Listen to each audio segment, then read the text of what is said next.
Halo, sahabat curhat Adrina.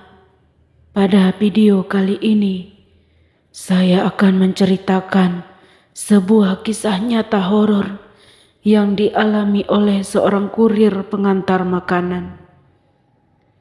Bagaimana kisah selanjutnya? Jangan di-skip, tonton sampai habis. Jika Anda suka dengan konten seperti ini, dukung channel kami dengan cara subscribe, like, komen, dan share. Terima kasih. Sejak bekerja sebagai pengantar makanan 2 tahun lalu, pria Malaysia bernama Hasnan selalu pulang larut malam ke rumahnya. Karena akan mengakhiri masa lajangnya dalam 3 bulan, Hasnan semakin sering pulang terlambat demi menutupi kekurangan uang mahar. Setelah menyelesaikan kuliah, saya bekerja jadi kurir makanan. Saat itu memang boros, uang habis buat make up, motor hingga tak sempat nabung. Bulan lalu, pacar mengajak untuk bertunangan dan menikah. Katanya sudah 3 tahun pacaran dan tidak mau hubungannya begitu terus. Dia ancam kalau tidak serius mau cari pria lain.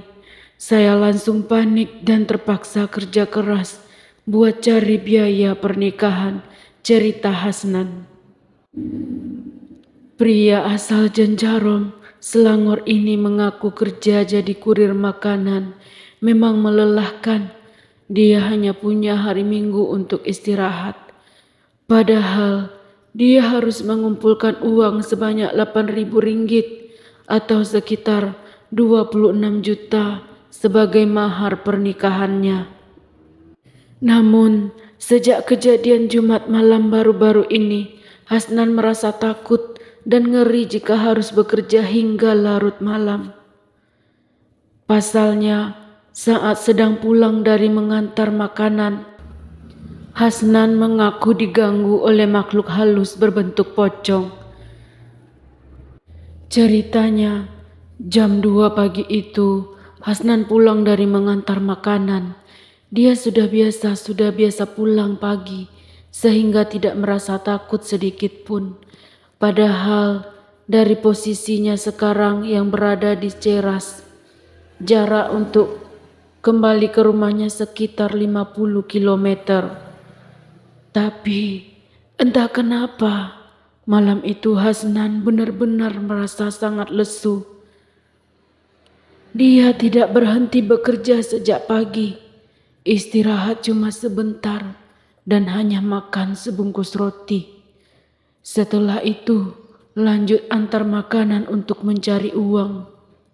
Saat itu yang ada di kepala Hasnan hanya ingin pulang dan tidur.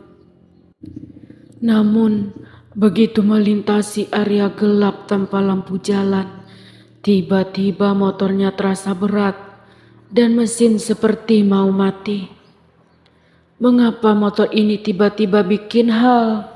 Tadi baik-baik saja. Apakah kehabisan oli atau ban kempes? Hasnan bertanya dirinya sendiri tanpa mencurigai hal lain. Saat asik mengomel pada dirinya sendiri, tiba-tiba matanya tertuju pada kaca spion dan saat itu darahnya langsung terkesiap.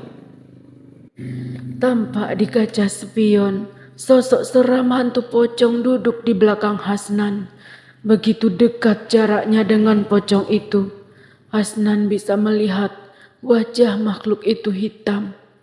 Dalam kondisi panik dan ketakutan, Hasnan hanya bisa membaca ayat suci Al-Quran dan berjanji akan rajin mengganti oli sepeda motornya karena tersendat-sendat saat lewat jalan gelap itu. Ketika saya melihat pocong itu, saya gemetar ketakutan. Rasanya semua darah naik di dekat kepala. Jantung berdegup kencang seperti akan meledak. Mulut saya komat kamit baca ayat yang saya hafal. Meski bacaannya terbalik-balik, tapi saya tetap baca keras-keras kenangnya.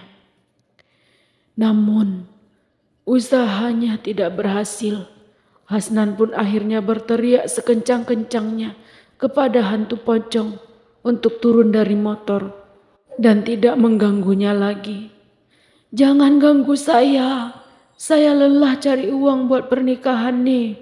Yang kamu mau aku tidak punya," teriak Hasnan berusaha mengusir hantu pocong itu. Baru setelah melewati kawasan gelap selama hampir 5 menit, sepeda motor yang ditunggangi Hasnan kembali melaju kencang. Namun Hasnan tidak menoleh ke belakang dan terus melaju hingga sampai di rumah. Sesampainya di rumah, Hasnan berusaha menenangkan diri.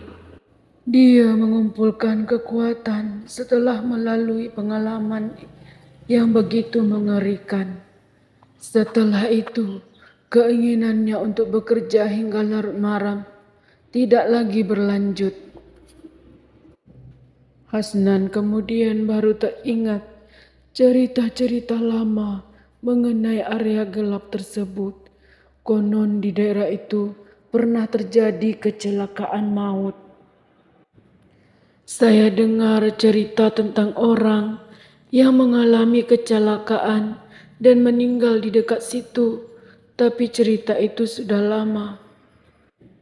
Katanya, jari telunjuk kiri korban putus dan anggota keluarga tidak dapat menemukannya. Akhirnya, korban dimakamkan dalam kondisi jenazah tidak sempurna. Mungkin gangguan pocong di darah itu ada hubungannya dengan kecelakaan itu, katanya.